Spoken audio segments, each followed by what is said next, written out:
দেবলালৰ গুণ্ডাগিৰি, দেবলালৰ syndicate ৰাজ, দেবলালৰ মাফিয়াগিৰি, দেবলালৰ কুকৰ্মত ক্ষুণ্ণ BJP কৰ্মী। দেবলালৰ বিৰুদ্ধে দলীয় কৰ্মীৰ উত্তাল প্ৰতিবাদ।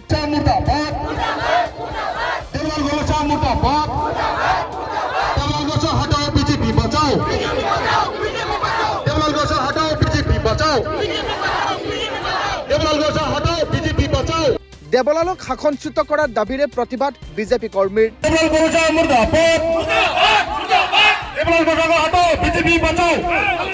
উত্তৰ কাছাৰ পাৰ্বত্য স্বায়ত্ত শাসিত পৰিষদৰ মুখ্য কাৰ্যবাহী সদস্য দেবলাল গাৰ্লোছৰ বিৰুদ্ধে ক্ষোভ খোদ বিজেপি কৰ্মীৰ।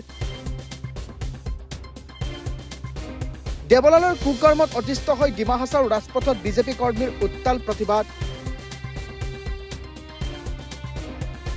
উত্তৰ কাছাৰ পাৰ্বত্য স্বায়ত্ত শাসিত পৰিষদৰ মুখ্য কাৰ্যবাহী সদস্য দেবলালক মাফিয়া, সিন্ডিকেটকাৰী, দালাল, হত্যাকাৰী আখ্যাৰে প্ৰতিবাদ বিজেপি কৰ্মীৰ। দেবলালৰ দুৰ্নীতি লুণ্ঠন নতুন কথা নহয়। গাৰ্লোছাৰ এই কলা অধ্যায়ৰ বিৰুদ্ধে আমি পূৰ্বেও ধাৰাবাহিকভাৱে প্ৰচাৰ কৰিছিলোঁ বাতৰি, আৰু সেই দেবলালৰ বিৰুদ্ধে ক্ষোভ উজাৰি এইবাৰ ৰাজপথত বিজেপি কৰ্মী। ডিমা হাছাওৰ মাণ্ডাৰদিছা আৰু হাৰাংগাজাৱত বিজেপি কৰ্মীৰ প্ৰতিবাদ। প্ৰতিবাদ কৰাসকল কোনো বিৰোধী নহয়। শাসকীয় পক্ষ বিজেপিৰ কৰ্মীয়ে নিজ নেতাৰ বিৰুদ্ধে কৰিছে প্ৰতিবাদ। প্ৰতিবাদত দেবলালক দালাল, হত্যাকাৰী, ভূমাফিয়া আখ্যা বিজেপি কৰ্মীৰ। চৰকাৰী আঁচনিৰ পৰা আৰম্ভ কৰি সকলো কামতে দেবলালে অপশাসন চলোৱাৰ অভিযোগ বিজেপি কৰ্মীৰ। ইমানেই নহয়, দেবলালৰ বিৰোধিতা কৰিলে হত্যাৰ ভাবুকি দিয়াৰ অভিযোগ বিজেপি কৰ্মীৰ। কিন্তু এইবাৰ দেবলালৰ ভয় ভাবুকিক কেৰেপ নকৰি মুকলিকৈ আন্দোলন কৰিলে বিজেপি কৰ্মীয়ে। আজি আমি ৰাজপথত ওলাই আহিব বাধ্য হ'লোঁ, কিয় আজি 1-1.5 বছৰৰ পৰা যোনটো দুৰ্নীতি চলি আছে আৰু আমাৰ হাৰাংগাজাওক টোটেল একো ডেভেলপ হোৱা নাই। আজি 1-1.5 বছৰৰ পৰা বিল চিল একো পোৱা নাই। সেইটো কাৰণে আমি doctor Hemanta Biswa Sarma chief minister যোনটো আমি ৰিকুৱেষ্ট জনাইছোঁ যে আমাৰ হাৰাংগাজাওৰ ৰাইজৰ পৰা তেখেতে আমাক ন্যায়টো কৰি দিয়ে যিমান সোনকালে হয়, আৰু আমাৰ হাৰাংগাজাওক গোটেই অকল এজন দুজন নহয়, হাজাৰ হাজাৰ লোক ৰাজপথত ওলাই আহিব আমি বাধ্য হৈছোঁ। আপোনালোকে চাব পাৰে মিডিয়া বন্ধুসকলে। কিয় মেইন কাৰণটো হ'ল আজি আমি ডিমা হাছাওৰ পৰা বিজেপিক ভোট দি পেলাই গোটেই বঞ্চিত হৈ আছোঁ।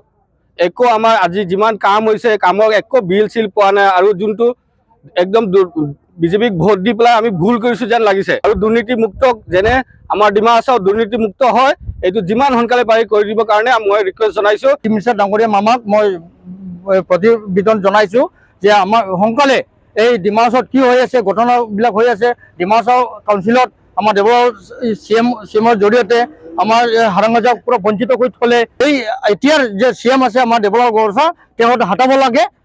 তেওঁহঁতে হটাই নতুন কাক বঢ়াব দিব আমাৰ আপত্তি নাই, কিন্তু কাউন্সিলটো বচাব লাগিব, ডিমা হাছাও বচাব লাগিব। অকলে আমাৰ হাৰাংগাজাও নহয়, গোটেই ডিমা হাছাওক বচাবৰ কাৰণে আমি মামাক নিমন্ত্ৰণ জনালোঁ, আদৰি জনালোঁ যে ইমান কৰ্পৰেট কৰিলে মানে গভৰ্ণমেণ্ট জব হওক বা যিকোনো লেণ্ডৰ প্ৰব্লেম হওক, যিকোনো মানে স্কিম হওক, চবৰে সি কৰ্পৰেট কৰি আছে। পূৰা গোটেই গুণ্ডাৰাজ তেনেকুৱা মানে চলাই আছে, তাৰ নিজে বল চলাই আছে। আগতে কৈছিলে তেখেতে যে আমি কেনেকৈ ওলাম চাব, এইটো চোৱাইছে আমাক। মানে আজি আমি পূৰা দুখীয়া হ'লোঁ বিজেপিক দিখাই। কৰ্পৰেট চিএম আমাৰ নেলাগে।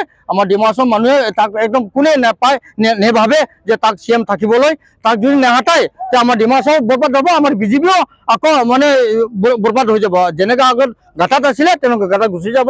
কিন্তু এতিয়া প্ৰশ্ন হয় যে ইমানৰ পিছতো বিজেপিৰ শীৰ্ষ নেতৃত্বই কিয় ব্যৱস্থা গ্ৰহণ নকৰে দেবলালৰ বিৰুদ্ধে? দেবলালৰ বিৰুদ্ধে এইবাৰ দলীয় কৰ্মীয়ে কৰা প্ৰতিবাদক বিজেপিৰ শীৰ্ষ নেতৃত্বই গুৰুত্ব দিবনে? দলীয় কৰ্মীয়ে অসন্তুষ্টি প্ৰকাশ কৰা দেবলালৰ বিৰুদ্ধে মুখ্যমন্ত্ৰীয়ে কি ব্যৱস্থা গ্ৰহণ কৰে সেয়া অনাগত দিনত হ'ব লক্ষণীয়।